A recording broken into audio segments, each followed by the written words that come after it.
Gjatë një interviste të fundit, Roberta Mone foli hapur për disa nga diskutimet që kanë lindur rreth Selin, sidomos për udhëtimin në Dubai që u përmend brenda shtëpisë së Big Brother Albania. E pyetur drejt për drejt mbi këtë çështje, Roberta sqaroi se Selin nuk ka qenë në Dubai përmes universitetit, siç ishte aluduar gjatë debatit në shtëpi.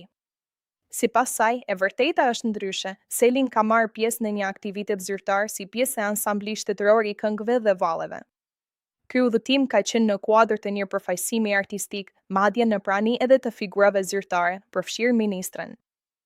Roberta theksoi se ka qenë në dijeni për këtë eksperiencë, pasi, siç u shpreh ajo, studentët dhe të rinjt me të cilët ajo bashkëpunon e konsiderojnë një figurë mbështetëse dhe ndajnë me të projektet e tyre.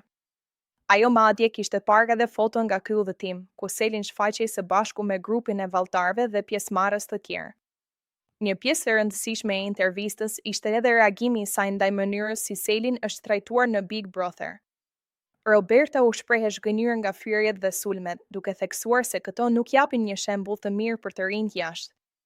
Sipas saj, vajzat që bëhen pjesë e një formati të tillë meritojnë respekt, pavarësisht lojës apo debateve. Në fund, ajo tregoi mbështetjen e saj të plotë për Selinën, duke e cilësuar si një vajzë të fortë, luftarake dhe me shumë vlera. Roberta beson se ajo ka potencial të madh artistik dhe se një fitore në Big Brother do t'i hapte dyert të rëndësishme në të ardhmen, ndoshta edhe në projekte televizive apo artistike në Top Channel. Ky sqarim duket se hedh dritë mbi një nga debatet më të përfolura, duke e zhvendosur fokusin nga aludimet drejt një realiteti më të qartë dhe më pozitiv për imazhin e Selin.